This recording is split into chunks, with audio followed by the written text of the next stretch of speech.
So over the past year, I've been building out the mic collection bit by bit. It's ever growing, but we wanted to compare the different styles that we have on vocals specifically and hear the difference.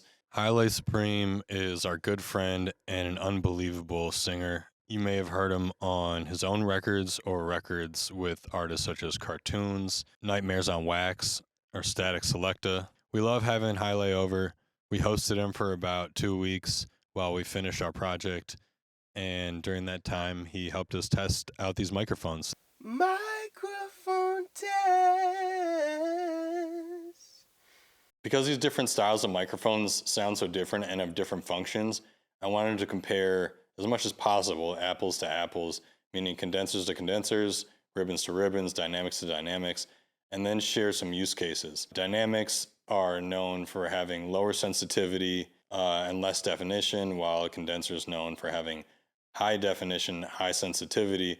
So when I'm listening to condenser mics, I'm listening to the top end and the mid-range, kind of how forward it is, and the detail. I'm also thinking about it specifically within the context of the vocalist. With the condenser microphones, we had a Brauner VMA2 microphone. It's cardioid, and it's a great microphone I've had for about a decade.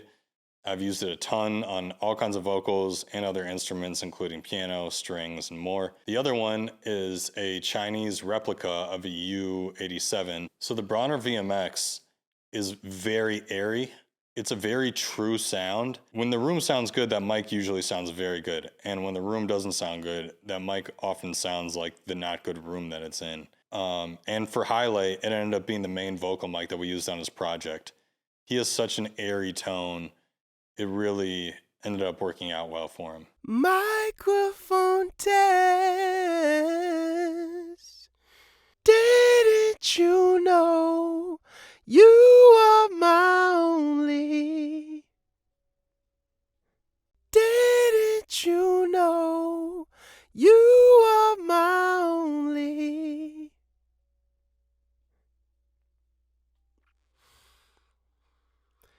Tried to let go, but you wouldn't let me. For the love of God, no. The Chinese U87 is a pretty good sounding mic, especially for a couple $100. They don't cost that much. The metalwork is very solid and comparable to the original. However, I can hear where there's some lack of openness in the tone. It's a little more bitey, but on the same end, it's a little more mid-forwards, just in the style that a U87 is generally. And for another friend of mine he's still a singer, but his rhythms are a bit more on the rap side, a bit faster. His vocal tone's a little more mid-range forward. It's not as airy. He's not doing as many runs. The U87, the Chinese one, ended up being a better mic for him in that situation. So there's differences in these tones, but overall for Haile, VMX is the winner. Side note, the Brauner also comes in a multi-polar pattern version, and it comes in a solid state version. They're very expensive microphones. They're cool, they're German. Mine's had next to no issues for years. On the flip side, the U87 is a workhorse. It's a far more durable microphone since you don't need a power supply. With the VMX, it's a tube microphone and needs its own power supply. It comes with a really nice Vovox cable, which is a Swiss cable for the multi-pin connection. It's more to set up, and it's more sensitive of a microphone. On the other side, the U87 is a workhorse. It can get beat up pretty good, especially for a condenser style microphone, and it's powered with phantom power, not with a power supply. So it's a little easier to set up or travel with. So next we'll do the ribbon microphones. We have a Coles 4038 and a Beyerdynamic M160. Both are great microphones. They are very different, and I'll describe how. The Coles is very open, and it has a figure 8 pattern. So it rejects well from the sides, but it picks up what's in front and what's behind it. So if you have a room with a lot of reflections, it's going to get those reflections. The Coles I love for myself on piano and on room and drum overheads. They're pretty sensitive microphones, meaning they distort easily. And so especially on drums or on any kind of loud amp or even a singer that's on the louder side, I'm going to put the mic pretty far back. So it's not the best direct signal mic for anything but maybe a piano or strings. And let's throw a horn in the mix too. So Piano, strings, and horn, the Coles is really good for as a closer mic, but often it's a room mic or a further overhead mic for drums or something like that. It has a very full frequency range. It'll capture pretty low lows, especially for a ribbon. So if you have like a piano with a pedal that's really noisy or boomy, it's not always the best microphone for that situation. Also, if you're going to mic up a guitar amp, close mic'd, it's definitely not the best. You're going to blow out your ribbon. On the flip side, the M160 is quite the opposite. It's a hypercardioid microphone that can handle high decibel levels. It's most famously used on the Hendrix recordings, on guitar amp, and more. I've used it on vocals because it's really good at rejection, but it's kind of more old schooly sounding. It actually sounded surprisingly good on Haile's voice, which is particularly airy, and ribbon mics can take a lot of EQ in post. Ribbon mics in general are fairly dark microphones. For some reason, I didn't feel they sounded terribly dark on Haile's voice. Didn't you know you were my only? Didn't you know you were my only? Tried to let go, but you wouldn't let me. Tried to let go, but you wouldn't let me. A ribbon mic will sound pretty open usually. The M160 is a little more pointed, but again, it has the advantage of being able to close mic a loud guitar cabinet or a loud drum sound without distorting. It has a much smaller ribbon, of course, and less low-end response. When I use it on the piano, it sounded much more old school than the Coles. The Coles is pretty open and modern sounding as far as a ribbon goes. For vocals, I'd say the winner is the Coles in the studio room. If we were out with other instruments or in a more boomy room, I would say the M160 is hands down. So we tested out 4 different dynamic microphones. They're all quite different from each other.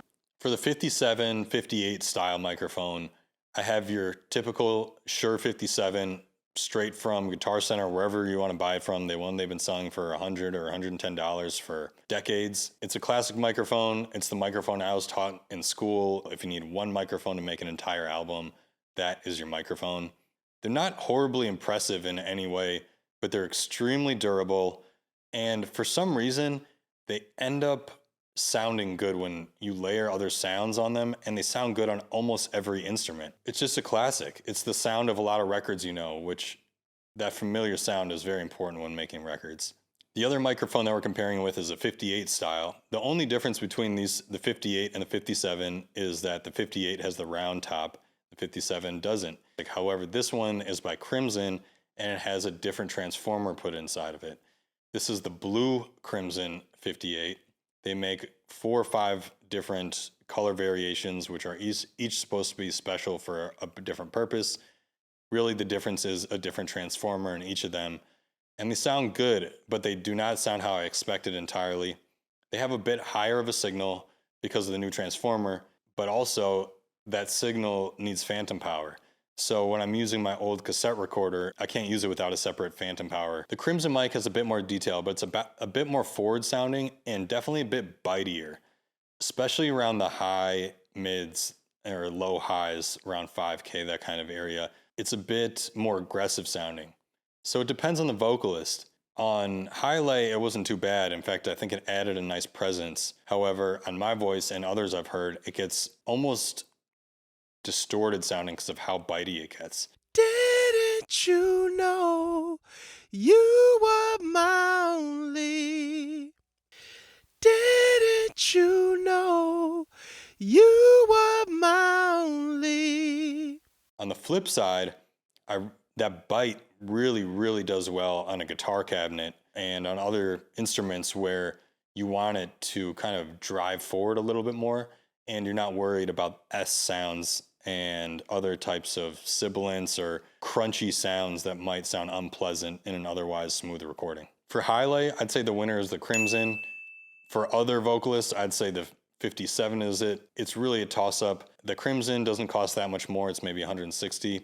It's worth a try. I have the blue one. I heard the yellow one also sounds really great. Let me know what you think if you try any of them out. The other 2 dynamic mics that we tried were an SM7B, classic Shure microphone, the one I'm talking into right now, the one that you see on so many podcasting platforms. as well as in studio use. And for the other dynamic microphone, we have the SE-V7. It's a Supercardioid microphone. It's really good at rejection. It has way more of a hi-fi type of high detail sound than, for example, the Beyerdynamic, which is the Supercardioid ribbon microphone. The SE microphone is very usable, and it costs $100. It's a really good option for a $100 microphone. If you have a room without much treatment, or if you're playing live with a bunch of other people around you, it's very useful. If you're a vocalist who moves a lot, it is not a good idea because you might move out of the range of the microphone because it's very directional.